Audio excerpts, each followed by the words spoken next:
One of the special things about this organization is that we take in cats from all walks of life. We certainly don't discriminate. A lot of the cats we get in are from people who are elderly, or they're moving into nursing homes, or they've passed away and the family can't take care of the animal. Some of them we take from other shelters who unfortunately are about to euthanize them, or they're in a kill shelter.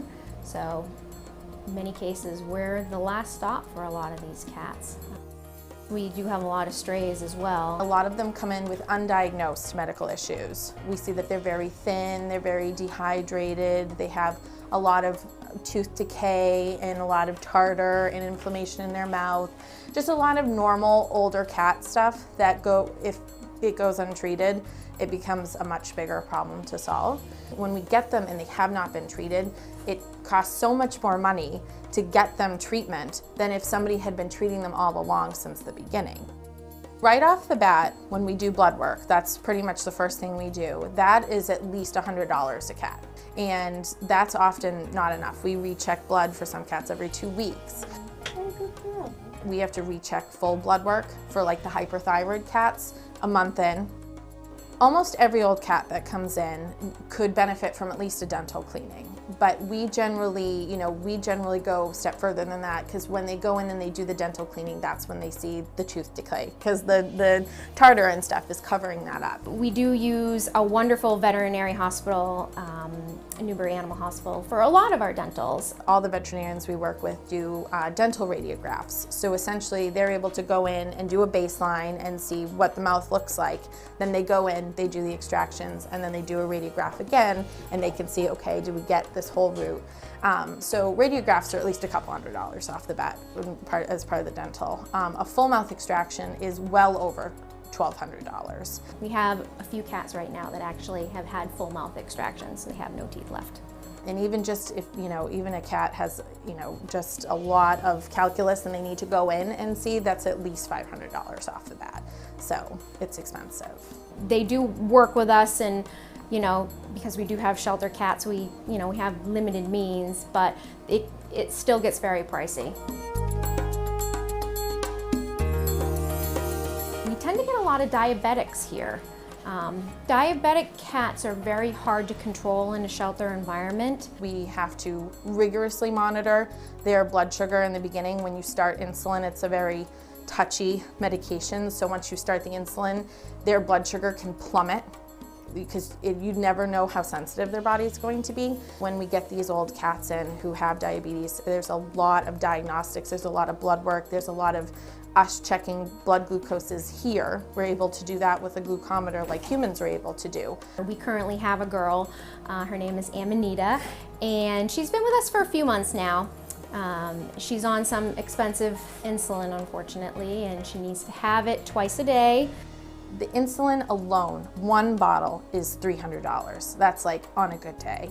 And there's insulin syringes that go with that. Those aren't as expensive, but those use twice a day. So you go through them pretty fast. And then there's the glucometer. So the glucometer is like 80 bucks, and it's not, it's not hard to use, but the test strips are really expensive. And when we have a diabetic that we are monitoring super closely, we are checking blood glucose 2-3 times a day. Those test strips are hundreds of dollars every time we go to order them. And if we even have 1 or 2 diabetics in house, those test strips get ordered like monthly. When these kitties present with problems, we really can't even in good faith adopt them out, for the first month that we're treating them, because if they're hyperthyroid, for instance, we would want to make sure we're doing that follow-up blood work here, so we see it with our eyes to make sure that, that medication's working. It's just amazing how resilient these little creatures can be here. We have an excellent adoption staff who they just do a fantastic job. Kittens barely last a couple of days. Friendly adults I would say will be adopted within 5 days, within like our open week. MRFRS it's very unique, and I'm not sure everybody knows how unique we are. We do quite a lot in this in this small facility. We are a true shelter. We meet these animals where they are. We take them as they are. We do everything we can in our power to get them better. We have excellent resources. We have wonderful veterinarians. We have things that other places do not. Without our help and without our organization being here, the towns that we service have very little resource to go anyplace else other than us. These animals are homeless not because of overpopulation, they're homeless because they have owners that go into nursing homes, owners that pass away, or owners that simply just can't handle the cost and the effort it takes to manage these medical cases. We're the shelter that takes in the cats that so many other shelters either aren't able to help or they just overlook.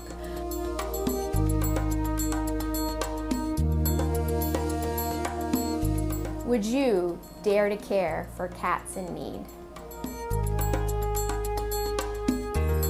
Will you help us dare to care for cats in need?